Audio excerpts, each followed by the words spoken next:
Good day, everyone. I am Mindilo Balili. I am Christine Macalinaw. And I am Marilyn Bulak.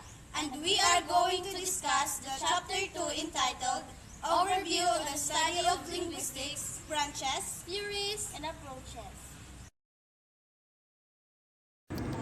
And now, I am going to discuss first the branches of linguistics. Linguistics is the scientific study of human language. It is a science that studies the rules, systems, and principles of human language. It is also concerned with human life, behaviors, society, and so forth.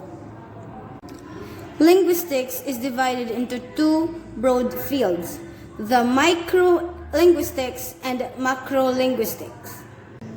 So microlinguistics looks at the smaller details of language such as syntax, phonetics, grammars, and phonology, while macrolinguistics focuses on language more by looking at how language impacts societies and vice versa.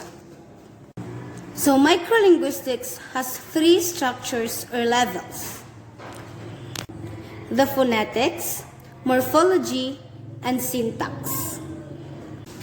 Phonetics is the branch of linguistics that studies the physical properties of sounds, while phonology is a branch of linguistics that studies the system of sounds within the language or between a language. Morphology studies different morphological structures of words, describes how words are formed, and demonstrates how word formation processes. And syntax is a branch of linguistics that focuses on the arrangement of words and phrases to form sentences. So morphology studies how words are formed, and syntax deals with how sentences are structured. So before I proceed to macrolinguistics, I will first discuss the two main branches of linguistics, which are the semantics and pragmatics. Semantics, it deals with the study of the linguistic meaning of words and sentences, while pragmatics deals with meaning beyond the surface or literal level. Means that semantics studies about the conceptual meaning of words and sentences, while pragmatics studies their contextual meaning. So let's move on to social linguistics.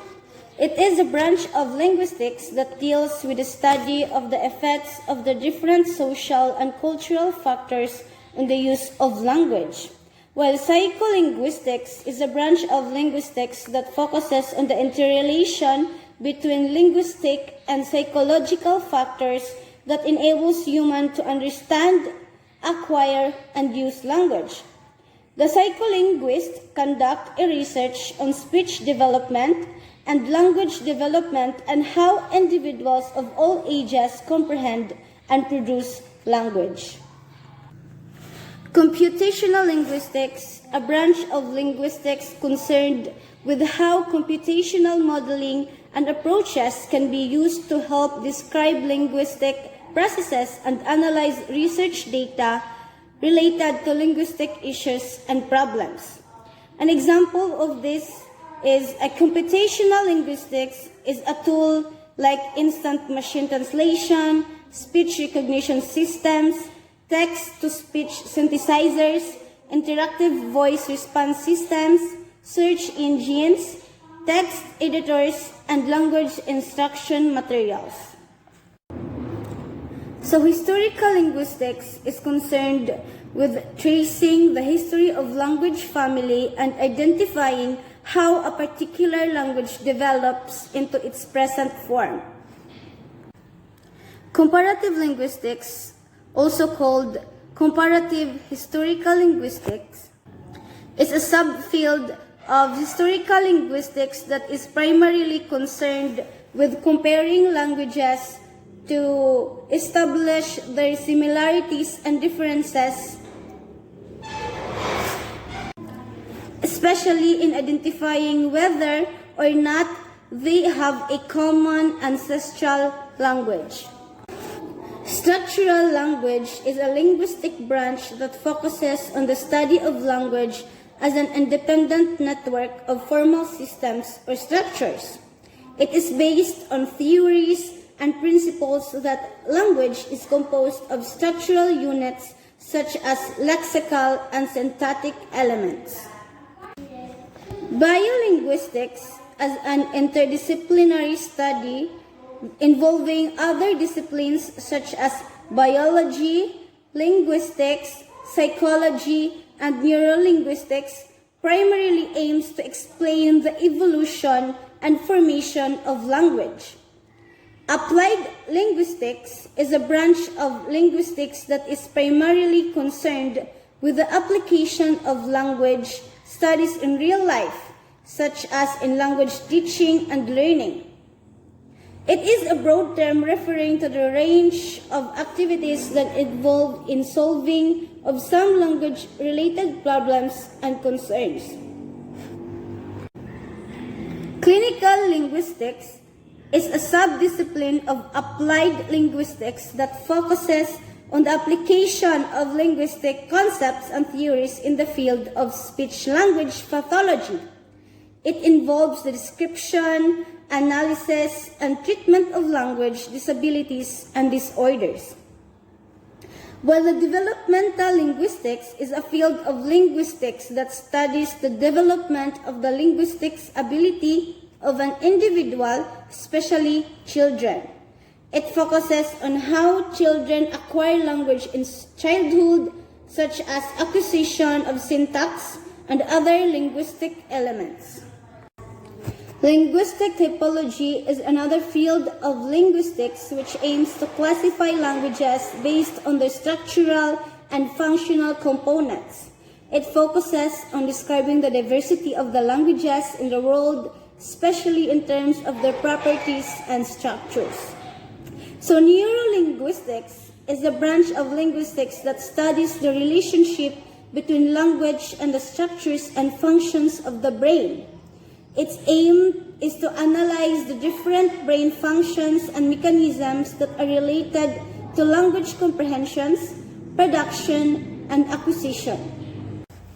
Stylistics is a branch of linguistics that deals with the study on how different individuals or social groups use language in all types or forms, spoken or written, in their communication. Stylistics is also called literary linguistics because it studies the different authors and writers, especially on their writing styles, as they use a variety of literary techniques and devices to provide distinctness and variety in their writing, especially, but not exclusively, in different literary works and genre. Etymology is a branch of linguistics that investigates the origins of words, their birth, and development, often delineating their spread from one language to another and their evolving changes in form and meaning. So this will be the end of the lesson 1 covering the topic branches of linguistics. Good day once again. Now, I am going to discuss the lesson 2 covering the topics linguistic theories and models. There are many known theories in language acquisition, but the following theories have served to be the foundation of other emerging theories and principles. Each of these theories is approached in terms of its application in language teaching and learning. There are 3 theories of linguistics. The first one is behaviorism, the second, nativism or innatism, and the last one, interactionism. First is behaviorism. The behaviorists, most notably B.F. Skinner, believe that for language learning to occur, imitation, drills, and constant practice are very important.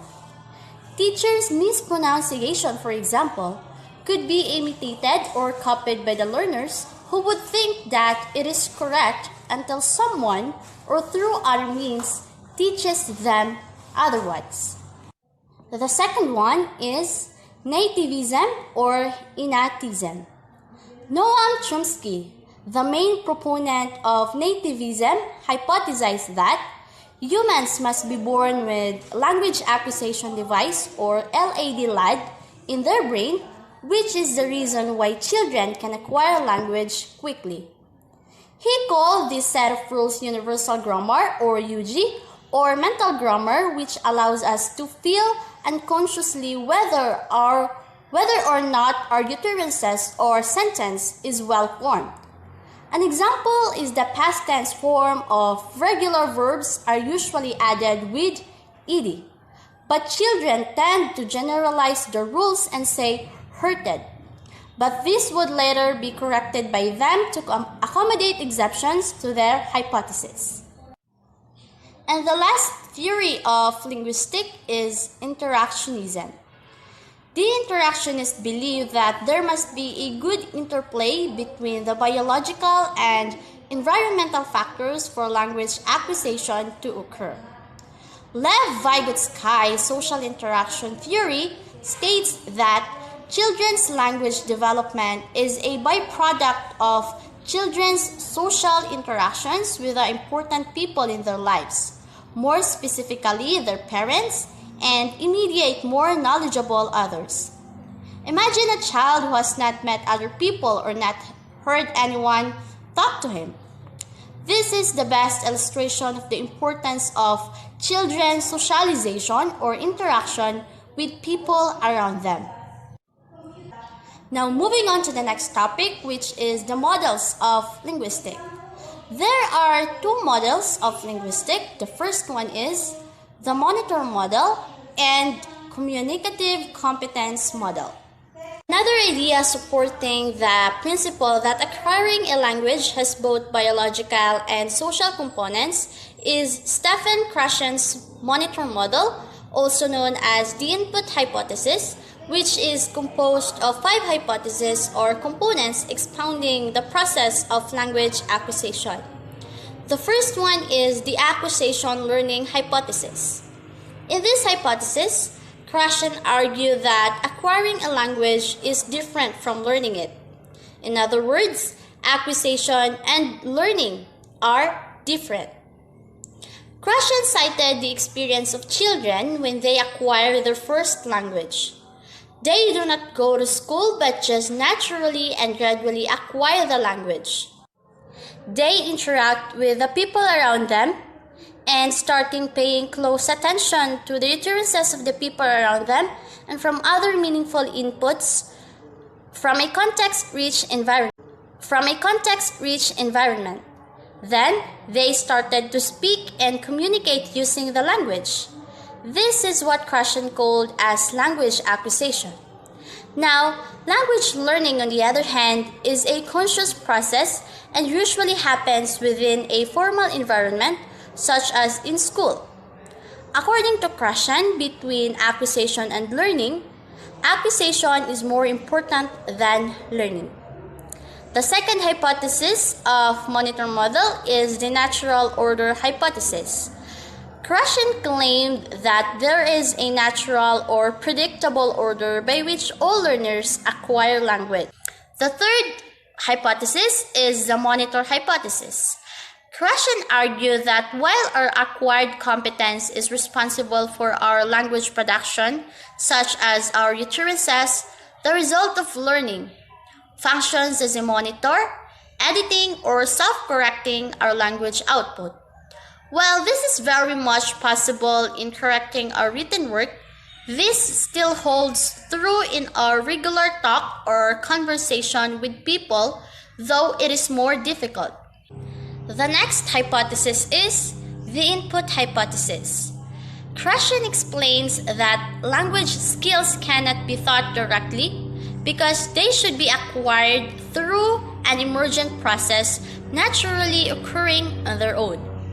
The best way and perhaps the only way to acquire a language according to Krashen is simply to receive abundant, meaningful inputs from a context-rich environment. The last hypothesis of monitor model is the affective filter hypothesis. Affective filter acts like a screen or an opening that either facilitates or blocks meaningful inputs from reaching the language acquisition part of the brain. The second model of linguistic is the communicative competence model. All revolves around the four areas of linguistic competence, which are the grammatical competence, sociolinguistic competence, discourse competence, and strategic competence. Grammatical competence, also known as linguistic competence, includes the ability to create grammatically correct utterances, incorporating the linguistic knowledge of morphology, phonology, syntax, and semantics. The next one is the sociolinguistic competence. Sociolinguistic competence is concerned with the appropriateness of the utterances. The third area of linguistic competence is discourse.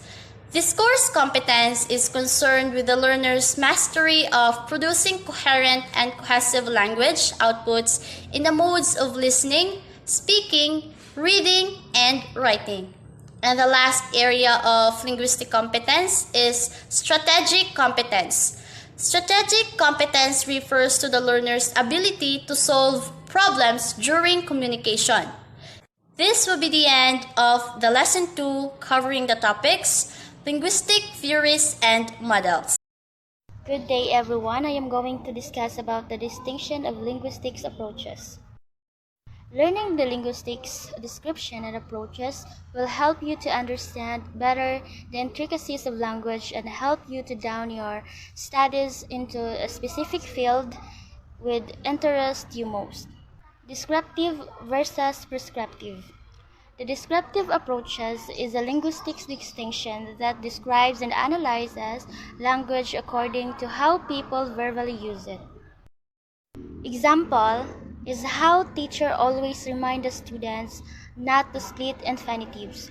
So, example, the statement to boldly go where no man has gone before instead of saying to go boldly where no man has gone before.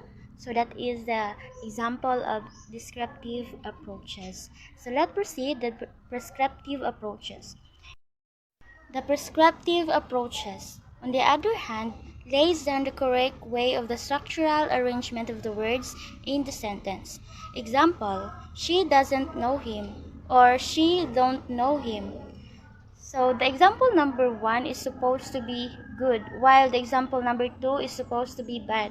So in simple sentence or in simple words, descriptive is to describe how a word is used, while prescriptive is to prescribe how a word should be used.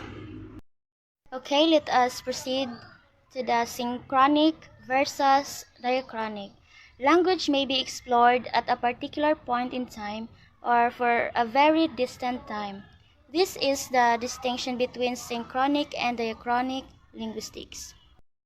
Synchronic and diachronic linguistics are words with Latin origins meaning through time. Synchronic and diachronic linguistics in simple words. Synchronic, language is studied at a particular time or a certain time in history, while diachronic focus on language development through time or focus on historical linguistics. According to Mayer and Verlag et al. 2005, synchronic linguistics came first before diachronic linguistics, before one can understand the changes of language in a long period of time. Lang versus parole in simple words. Lang is the rules and set of conventions, while parole is the concretization of language through actual use. Next, language competence versus language performance. Language competence makes the speaker compose a chain of sentence in different structural patterns. Language performance is not stable in the sense that always dependent on the circumstances of the speakers, which includes social, psychological, and physical factors. Now let us proceed ethics versus image. Ethic is the approach to language study that denotes the description of a particular language or language culture. EMIC investigate how people think, see, and categorize the meaning based on their practices, their rules and behaviors, and how they imagine things. Next, syntagmatic versus paradigmatic. Syntagmatic relation describe the dimension of language in a horizontal mode, such as sequential order of phones, while paradigmatic relation describe the relation of linguistics elements of the language outside of utterance. And lastly, speech versus writing. Speech is primary while writing is secondary. Speech involves communicating meaning verbally, while writing is the record of language represented in letters. That's all for the lesson 3. Once again, I am Marilyn Bulak. Thank you for listening and I hope you can learn something.